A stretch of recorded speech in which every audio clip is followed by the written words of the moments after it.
Dans ma semaine Blue Sky, je poursuis la chronique du naufrage collectif de la team Gestion Active. Selon l'étude Spiva pour les fonds domiciliés en Europe, l'année 2024 a été catastrophique dans toutes les catégories actions étudiées. Par exemple, 91% des fonds actions monde gérés activement ont sous-performé l'indice S&P World.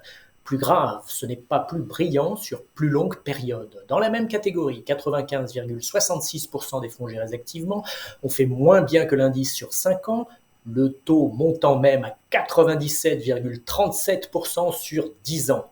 L'important pour un vendeur de produits financiers rétrocommissionnés, c'est de savoir identifier à l'avance et avec fiabilité les rares fonds gérés activement qui vont surperformer et d'espérer qu'ils sont disponibles dans les contrats d'assurance vie qu'il vend à ses clients.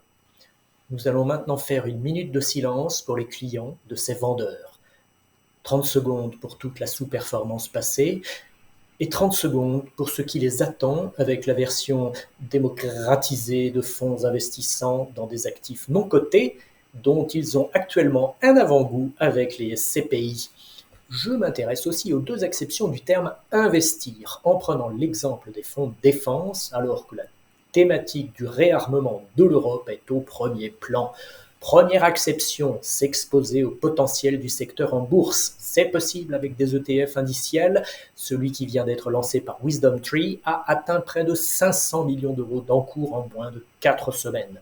Deuxième acception, financer les entreprises du secteur en leur prêtant ou en renforçant leurs fonds propres.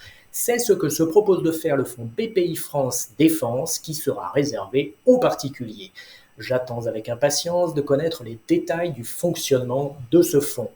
Morningstar vient de faire le palmarès des sociétés de gestion ayant le plus détruit de valeur aux États-Unis sur 10 ans à fin 2024. The winner is l'incontournable Ark Invest, société créée par Cathie Wood en 2014. Après des performances stratosphériques en 2020, de nombreux investisseurs ont massivement investi dans les ETF actifs Ark et ont pris de plein fouet les baisses monumentales de 2021 et 2022.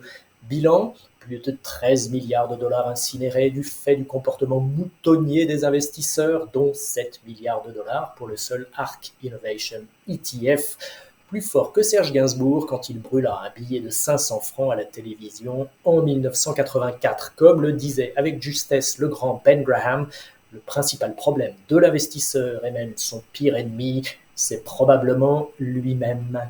Bonne lecture et bonne semaine.